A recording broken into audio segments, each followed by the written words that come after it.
This The conference main, will now be recorded.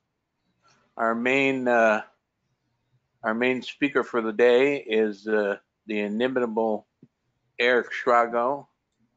And so unless there's other business, Eric, the floor is yours. Well, thank you, John. So now that we've been called to order, what do we move for public comment? Not hearing any. That takes us to the minutes and approving the minutes of the prior meeting.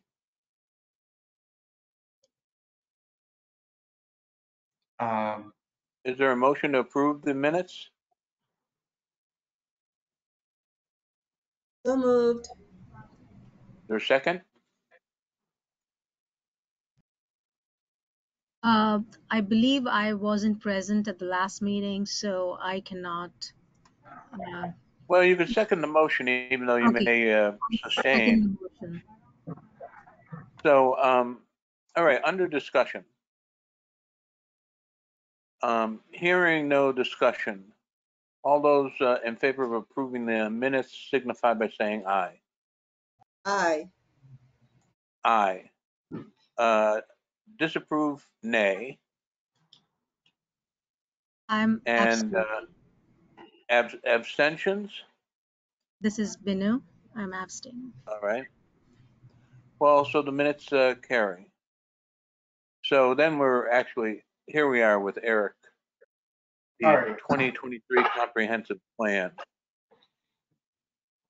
Okay, so I'll start off by just kind of refreshing everybody as to where we are in our annual budget process. So at our last meeting on May 11th, we went through proposed targets and we talked through revenues. Today, we're going to talk through the annual staffing plan and through expenses. And then next week, we'll have our final BO&C meeting. We'll talk through the consolidated budget, the overall investments that we're making. We'll go through the strategic partners and we'll look for the committee to make a recommendation to the board ahead of the meeting the following week. Any questions about timelines or plan? All right, so just to recap for last week's meeting, we walked through the financing programs and the incentive programs targets in terms of numbers of projects, the capital that we're putting out there, and the capacity that we're hoping to have installed. You see here, as an organization, our aim is for no fewer than 2,342 projects for $99 million of capital deployed and for about 15 megawatts of capacity installed. And overall, as we walked through last meeting, these are smaller overall targets because we don't have the RCIP. We aren't doing a capacity target on CPACE, but we are still being as aggressive as we were in terms of numbers and the capital associated with that. And these numbers do include the targets for the Energy Storage Solutions Program and are inclusive of those that were approved and set by PURA. Any questions here?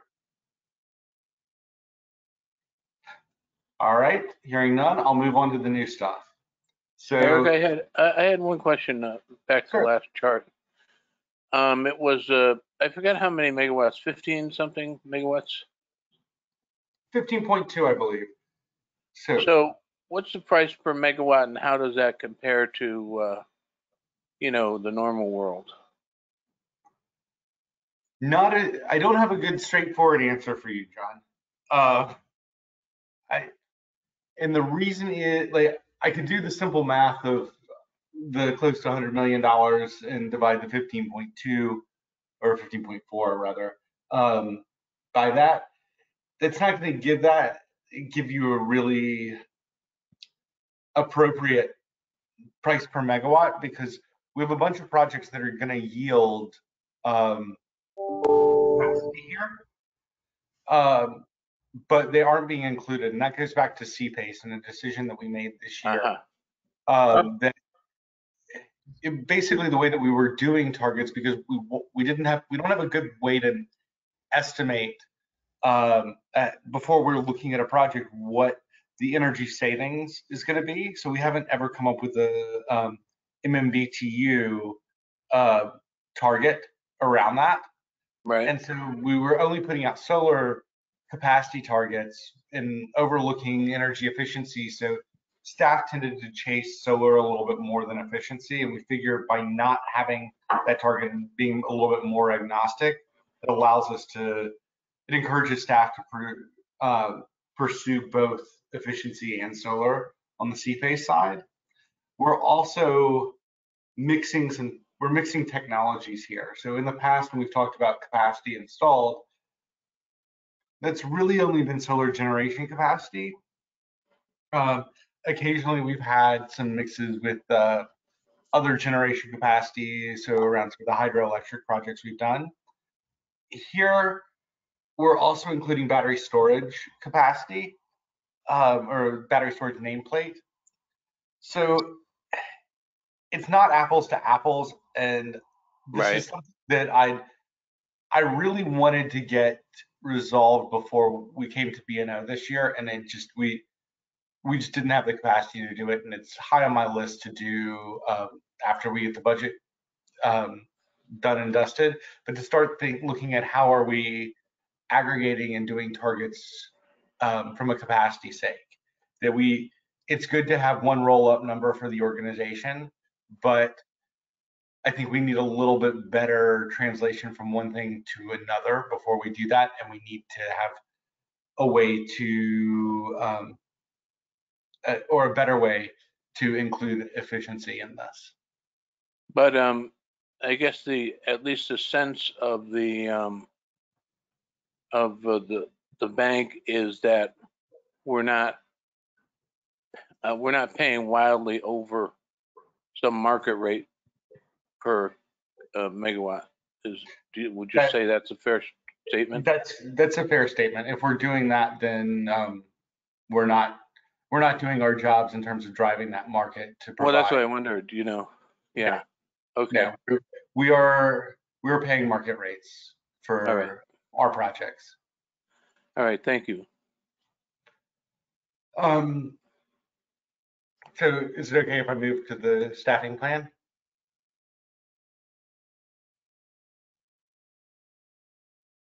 Yeah. So staffing plan, we have, in terms of existing staff, we're carrying over 35 headcount from year to year, no changes. That these are all positions that were in last year's staffing plan. We have some employees that were hired over this past year, 7 that were hired to fill open positions positions that were open at this point in last year's staffing plan. So nothing drastic to report there. The big changes you're going to see are on this slide, and that's where we have some open positions now. And so these are vacancies. So these are positions that were previously approved that are presently open. We have our director for environmental infrastructure, and that hasn't been filled because we really haven't. I think Brian has still been working on the position description. I believe that is coming back to the board or coming to the board for approval. I don't think that's been approved yet. We just haven't been at a place where we felt comfortable filling that. I think doing that baseline research and the listening tour that he's been on has really helped inform what those needs are going to be, as did the strategic retreat last month. The next position on here is for financing programs. This is a backfill for Nicholas Zuba, who left us at the start of last fiscal year. We've had that position open We're close to filling it, but I don't believe it's actually going to be filled by the end of this fiscal year. So I think we're close. We'll get there shortly. We have a senior accountant position that is an additional position we're adding right now. That's to support Jane's team. The thing about environmental infrastructure is it's going to add some work from an accounting perspective due to how we need to keep track of how we're paying for it. And so we're going to need an accountant to help with that, but also just make sure that we have all the controls in place that Jane and Dan and Sean and the rest of that team have put in place. So I think they'll be happy to have some breathing room there. The next position is an asset manager. And this is a position that we've been working on setting up. I've tried to deal with it in a couple different ways, and we're close to filling it at the moment. I don't think we'll have it filled by the end of this fiscal year. I think we'll have it filled at the beginning of next. This is somebody to look after all the systems that are generating revenue in some way, shape, or form to us. We currently have this responsibility split up amongst a lot of different individuals. We have one person who is pretty much full-time looking at a subset of these systems, but this would be in addition to that. And as we've seen a dip in performance on the RSIP fleet, we recognize the importance of this even more. You'll hear me today talk about expenses around asset management, O&M, and just we've seen this year the need to really do that. We saw a dip in performance. We've seen issues with connectivity. We've seen issues with the meter replacement that I'm sure you're all aware of. And so having somebody who's looking at this in more of a proactive role as opposed to a reactive role, I think would benefit us greatly. So that's the intent there. The next position is a new position related to environmental outreach. This is to bolster some of the community engagement that we have been doing, but we're going to need to do more of as part of the rollout of environmental infrastructure. I think for those of you that were at the strategic retreat who were participating in the session that Ashley took us through in terms of bringing communities along with us, this is really what this position is designed to do, is how do we make sure that we're sourcing projects and delivering on the needs of a community rather than just forcing something down somebody's throats. So our goal is really to empower. And so we're looking to bring somebody in to do this and focus primarily on the environmental side of the house. And then the final position on here is one that was approved midway through the year by the board. We have not filled yet, but we're currently trying to. We have some applicants that are currently under review for marketing on battery storage. In terms of we have a couple of open positions for employees that are departing. And the first is another senior accountant, Irene Turker, who's been with us for time immemorial, as far as I'm concerned, is opting to retire. And so we're going to need to fill her position. Mike Yu, who I'm sure some of you have seen his presentations over the years, he led much of our efforts with regard to our Shrek securitizations, has moved on from the organization.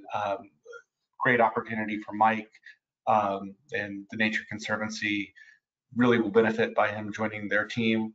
But we're going to need to fill him, and we're proposing to fill his position with two roles. One being somebody to kind of fill the role that he unofficially did on the team in terms of being kind of like the lead underwriter for most of our deals, and then another role in terms of looking at all the structuring that Mike was doing.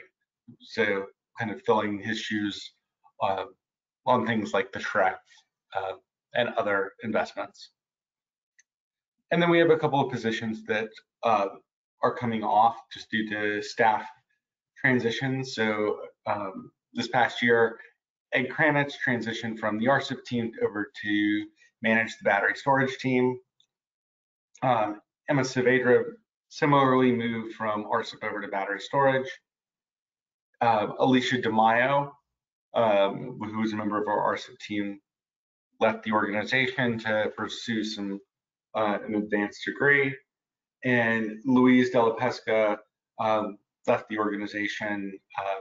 She'd been with us full time and moved to a consulting capacity. So those positions are not being filled at this point, and we're not including them in the staffing plan. So overall, we're looking at an addition of 3 headcount year on year, or 3.77 headcount year on year if you're going to be precise. I now want to walk through what we're talking about in terms of merit and COLA, because we're proposing a little bit of a different approach than we've taken in the past. Eric, can I just interject for 1 minute? Just could you give Mike, you and the woman that's retiring our thanks for their work for the Green Bank? Absolutely. Absolutely. All right. Thank you. So with regards to merit and COLA, for the past 7 years or so, the Green Bank has been a merit-only organization. So if employees were to receive increases, those needed to be earned by meeting or exceeding goals through as part of this merit pool.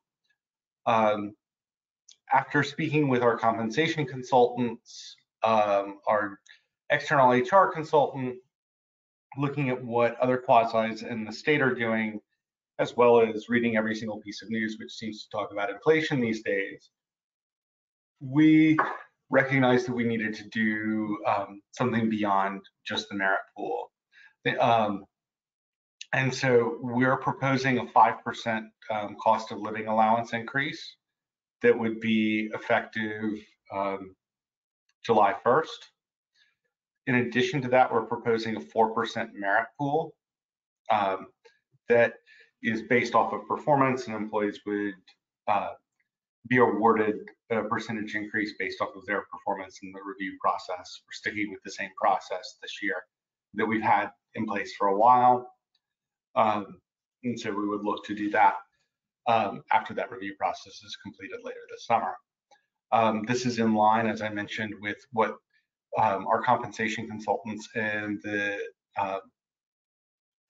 Society for Human Resource Management surveys have seen from the private sector, which are generally seeing about a 5 to 7% increase in budgets for compensation, just due to cost of living. In terms of what the state's doing, I know that they awarded a COLA to non-union employees that was retroactive back to January 1st. And there's another annual increase that becomes effective, I believe it becomes effective July 1st, or maybe that was August 1st, retroactive to July 1st, as well as some lump sum payments. So I feel like we are being conservative relative to what the state is doing. And the state's treatment for non-union employees is close to in line with what they are doing for union employees. Any questions on that? I had a question. If you were to take off the like the high end, you know, the officers, what's the average salary? Off the top of my head, I don't know. Can I follow up with you offline on that, John? Yeah, sure. You know, the next meeting or whatever. I'm Yeah. just curious. I mean, I think the plan is a good plan. I really just have never really thought about, okay, what are people making there? Mm-hmm. It's one of those things. I looked at it. I looked at it sometime in the past 2 years, um, just out of my own curiosity. So I have a number in my head, but before I commit to that number, let me look at it and then realize how out of date I was. So It's at least $15 an hour, right? yes, we're Okay. paying. We are certainly paying a living wage. All right, good. Thanks. I think, yeah, I'll make sure that I mention that at the next meeting. Are there other questions or concerns?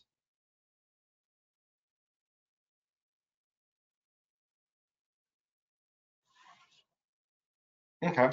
Hey, Eric, it's Jane. Deanna's going to look to get us those numbers in a few minutes, okay? Okay. I have the spreadsheet up on my computer. I just don't want to flip to it and project everybody's salaries into the recorded meeting. So All right, thanks. try to maintain some privacy. But thank you.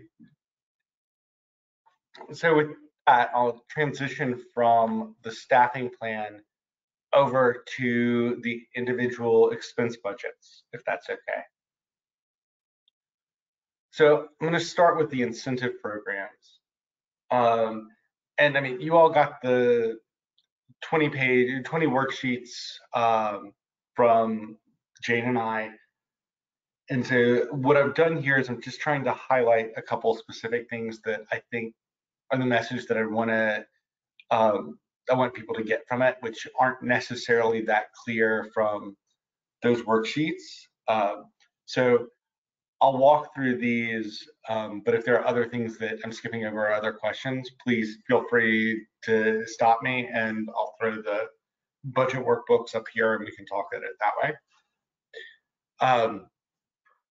So I'll start with the RSIP. Expenses are pretty much reflective that we're now in the wind down phase. That we're making sure that our I's are dotted, our T's are crossed from the customer acquisition, that we have everything that we need from an audit perspective, from a legal perspective. We know we have one final securitization coming, and so we know, hey, we need to make sure that all those systems that we didn't securitize the last time because we still were waiting on X piece of paperwork, that we get that piece of paperwork. So that's really where the focus is. We don't have big pushes for market education or to get people to go solar because we don't have, there's not room in them for not room for them in the program anymore. That's what the tariff is there for. So we've budgeted in this for the continued replacement of 3G meters. So we've got to ensure the Shrek production. So there's the move from 3G to 4G. We have a focus on asset management. We're looking for cost savings and efficiencies. And I'll talk about this at the same time as asset management. I mean, we spend a lot of money on monitoring the systems, and we have to do that. We have to know how much our systems are performing so that we can create the recs, so that there's an actual process of saying system number 1, 2, 3 generated this amount. We're going to aggregate that up. We're going to go to NEPOOL, who is part of the ISO, the independent system operator. We're going to create recs. We're going to file all of this, and then we can go and turn around and sell those recs. So we need to have a lot of stuff in place. But that said, having the infrastructure in place to monitor these systems doesn't come cheap. That said, we're looking at a couple of opportunities that might allow us to do things or to have that same level of connectivity to create the recs and monitor, but also to be proactive and say, hey, that system number 1, 2, 3 is underproducing for the week. Is this due to rain, or is this due to one of the panels being offline? So we're exploring a couple of options here. We have some money budgeted to at least explore what would be a longer, much lower cost, long-term way to manage these systems, I'll say. The solar monitoring space right now, there's basically one player in it. And we don't have, there aren't options to choose from. So we're looking at other ways that we can maybe create our own options, I'll say. Battery storage. We're continuing with the customer acquisition phase for our energy storage solutions program. All of our expenses are in line with the budgets that were produced for Pura as part of the BCAs, the benefit cost assessments. So we're staying close. We're staying true to what we said we would do. And now our focus is just getting those customers in. And finally, on Smarty, our budget is pretty much flat year on year. We have an intent to expand the measures into environmental infrastructure. That'll be going to the deployment committee at some point in the new fiscal year. I know we've talked about it. There's still a lot to be defined there. So we have some budget to help with that, but I mean, we don't have any huge new campaigns planned. We don't have any new huge product tweaks there. We're really trying to re-engage with our contractor base for that program and kind of figure out what do they need from us in terms of support to do more loans. So any questions on the incentive program's expenses? All right, with that, the actual incentives. So how much are we going to give away? We're looking at overall a decrease year on year. So we're going to go from about 18 million to about 17 million.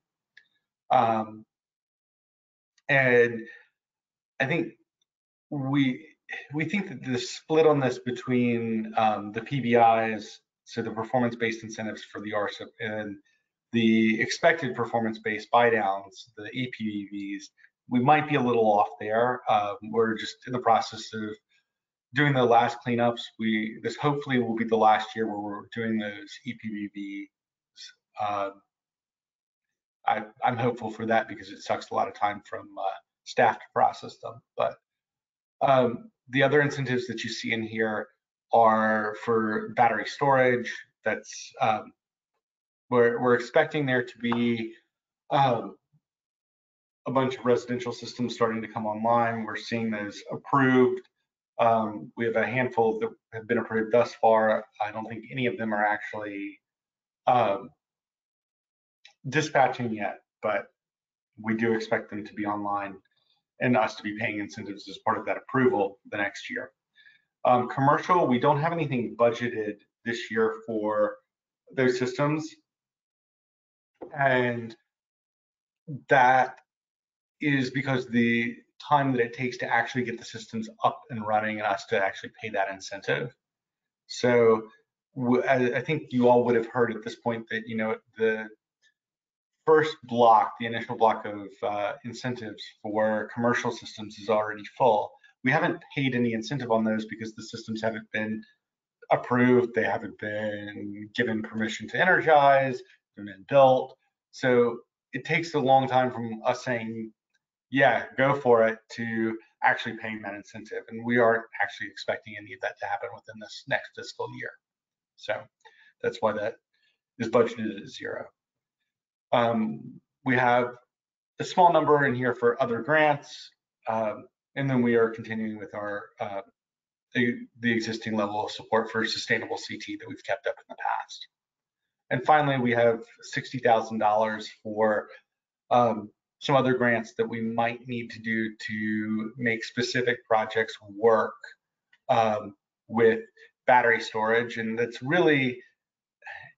That's not, I'm sorry, I shouldn't have said it in terms of make specific projects work. It's more specific to open up specific marketing channels. So some of that is with Operation Fuel.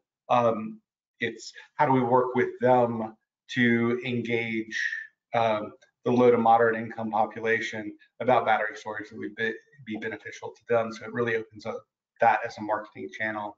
Similarly with the Clean Energy Group, who are targeting affordable multifamily. This is to really facilitate some projects in that space. So, any questions here? Do Eric, we I'm- have, oh, I was go going to ahead. break in with an answer to your question, John. Hi. The per salary or the dollars per hour per employee averages $44.44, excluding the senior staff. That seems a fair wage for sure. Thanks. Thank you very much for looking that up. I had a question in terms of, do we have a program yet on heat pumps? So Smart E covers heat pumps, and we're about to, I think the messaging has gone out now, so I'm free to say it. We're launching a special offer that I believe will begin July 1st.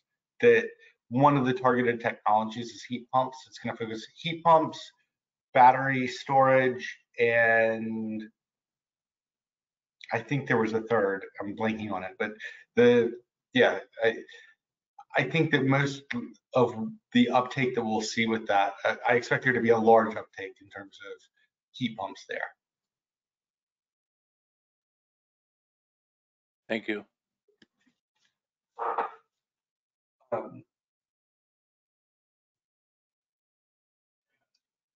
So with that, I'm going to move on to the financing programs. So CPACE year on year, our expenses are flat.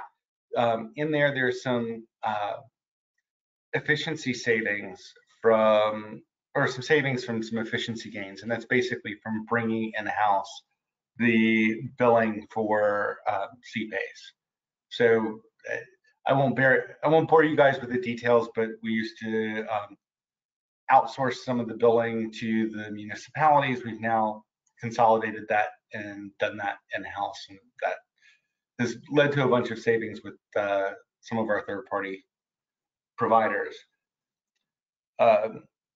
In terms of the PPA and roof lease, we have some big expenses here, as we do every year, for operations and maintenance. Those are reflected at the Green Bank level. We always budget them here.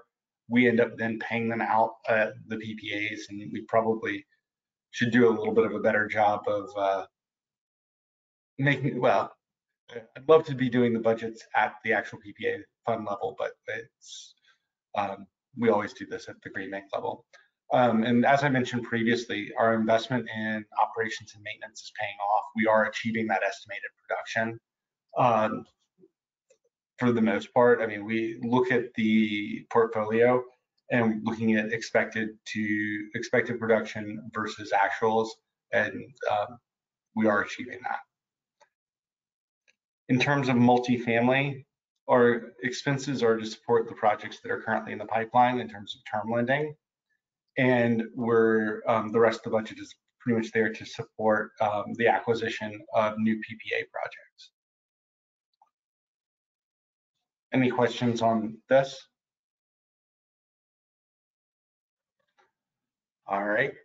So moving on to environmental infrastructure, we have 2 headcount budgeted for the full year. So this is different than last year, where I think we had 1 headcount for part of the year and not much else, a small amount of R&D budget. This year we have a much larger R&D budget and some program admin money to basically help get these offerings off the ground. We have,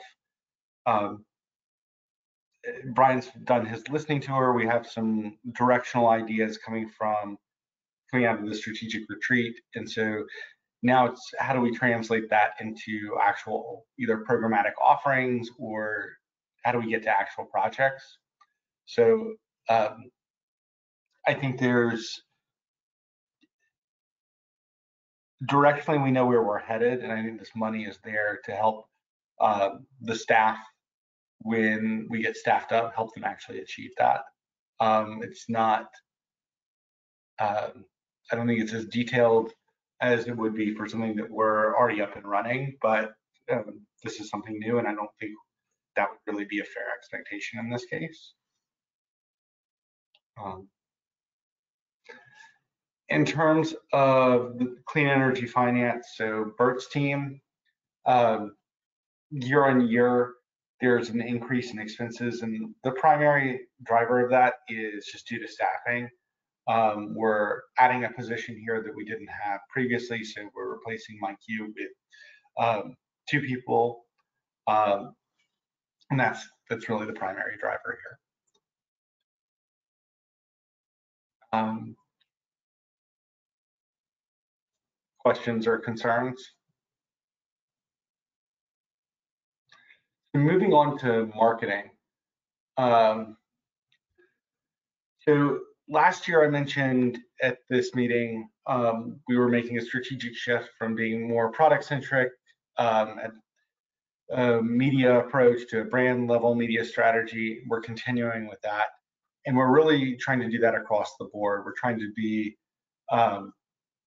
more inclusive as an organization in terms of our outreach. And that's both in terms of who we're reaching out to, but also reaching out as the Green Bank as opposed to as a product. We have our consolidated contractor outreach strategy. It's taken a while to kind of get that in gear. We had a great event, I guess that was last week, with a broad range of our contractors. We're making sure that we're really trying to be seen as their partner as opposed to just some financier or some quasi-governmental organization that happens to be overseeing an incentive that they're a part of. And I think we're starting to see that, and I think that should start paying dividends in terms of additional projects coming our way. We're looking to do similar things, as I mentioned, with this additional position on the community outreach side, making sure that we're engaging with various communities and bringing them along with us, and then hopefully them bringing us along with them. And in terms of the marketing budget, there's an increase in paid media overall, and that's driven primarily due to energy storage solutions and the approach that we've taken with this. We've done a fair amount of web-based marketing and out of home, and we're going to continue to do that. I think we're going to increase that as the program continues to ramp up. We have had a decrease in production, and production is our way of saying creating actual marketing assets. So things like the website, we've spent a bunch of money this past year on our website and creating a new one, which should be rolling out in the first quarter of the next fiscal year. I'm really excited by what I've seen. I think it cleans things up and makes interacting with the Green Bank a lot more straightforward.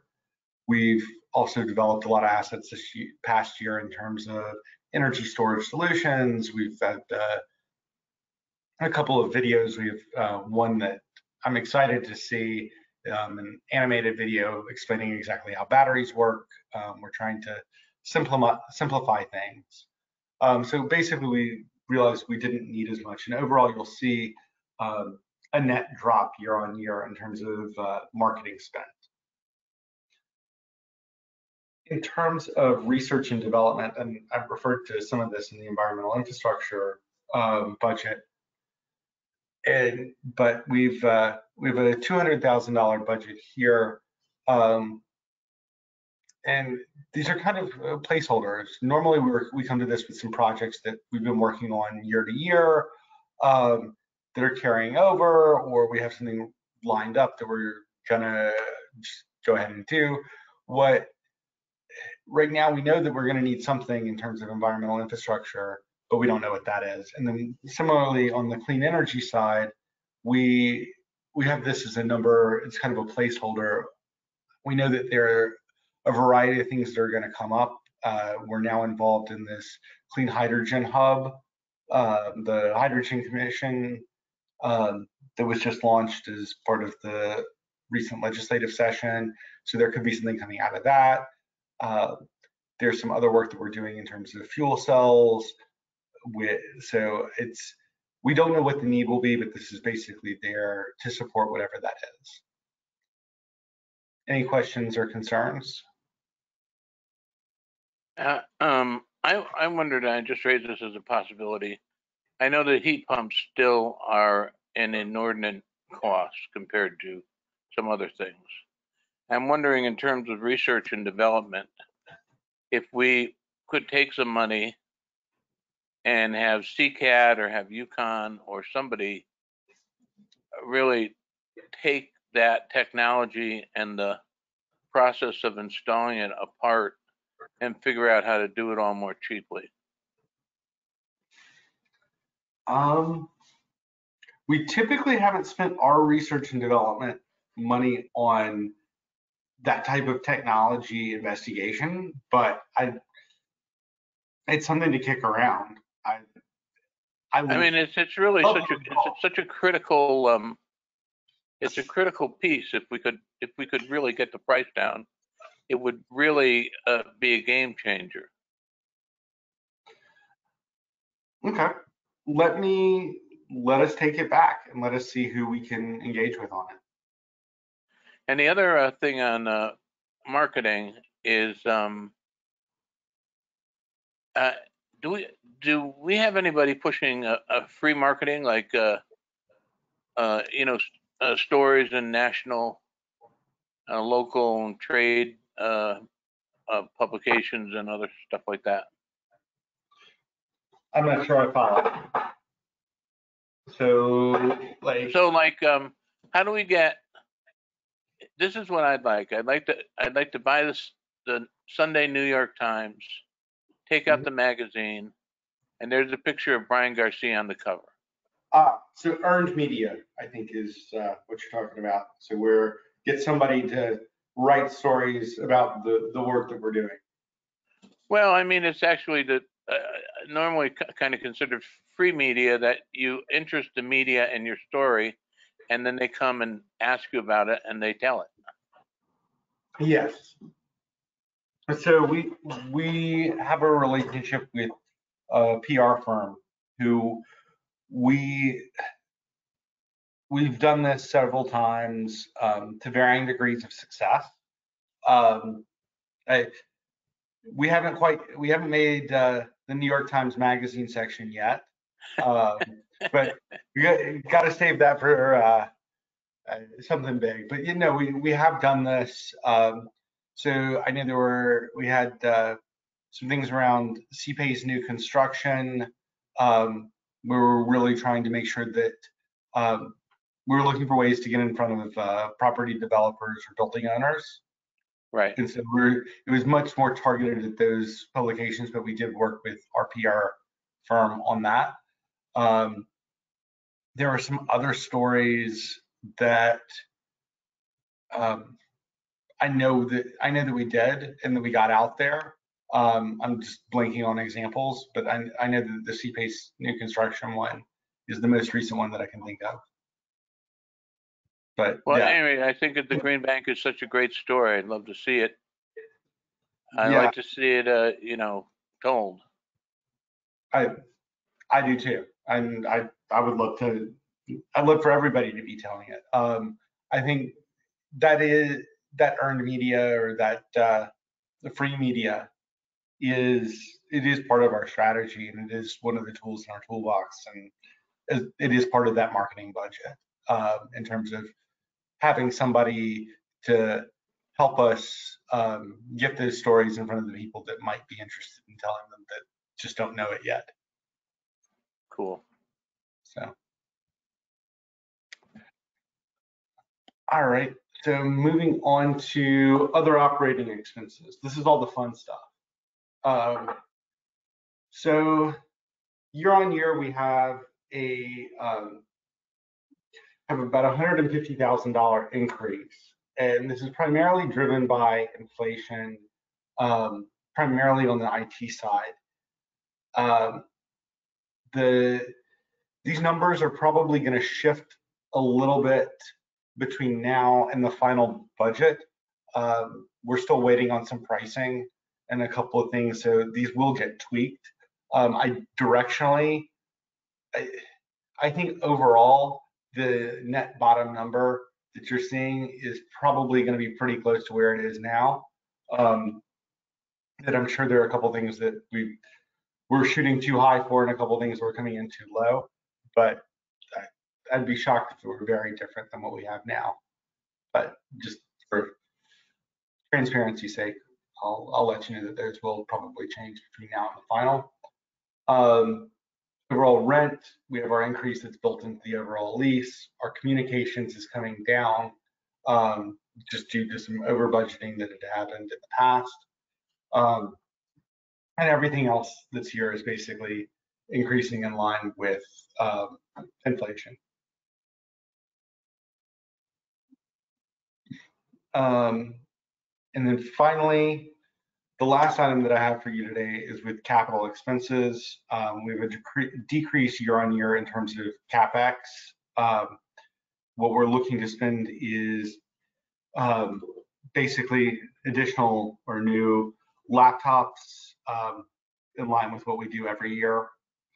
And then we have yet to build out our conference room technology-wise in our Stanford office that we moved to a little over a year ago. And so we now need to do that with people coming back into the office. We had kind of held off. And now making sure that we have that connectivity for Stanford that we have for the office in Hartford. Yeah, that's something that we want to make sure that we have. And so we'll look to do that hopefully in July. So. And the other big decrease is because we don't have a new office to build out. So that's the big driver of the decreased expenses here. All right. Any other questions or concerns on this? This is, I think, the last item from the budget that I had that I wanted to highlight. And I realize I've gone through this more quickly than I thought I was going to be able to. But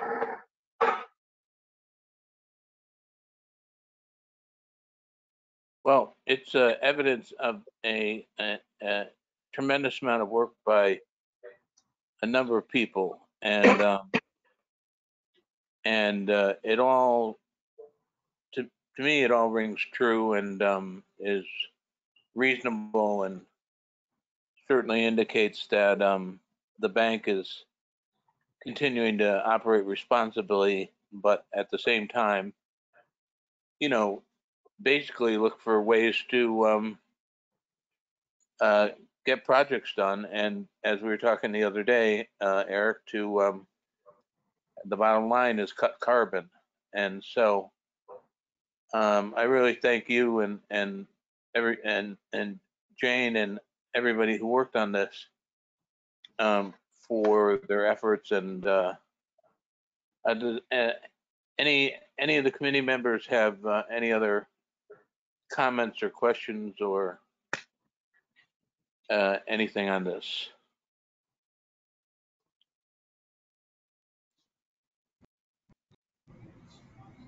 No questions. I have to second what John said. Really good job as usual from all staff. Thank you. thank you. So, Eric, unless there's more business, is it appropriate to adjourn at this point or what? Sure. I will give the committee a heads up that we will likely mail the next portion of the budget on Thursday or Friday of this week. So you'll have it in time for next week's meeting. And I look forward to discussing everything with you guys at that point. Well, thank you, Eric. You did a good job in explaining this stuff, which I appreciate. Is there a motion to adjourn So move. and a second? I'll All second. right. All those in favor signify by aye. Aye. Any opposed? Well, there you are. You're free for the afternoon. Thank Thank you. Thank Good you, to see you. Take John. care, folks. Thank you all. Bye-bye. Thank you.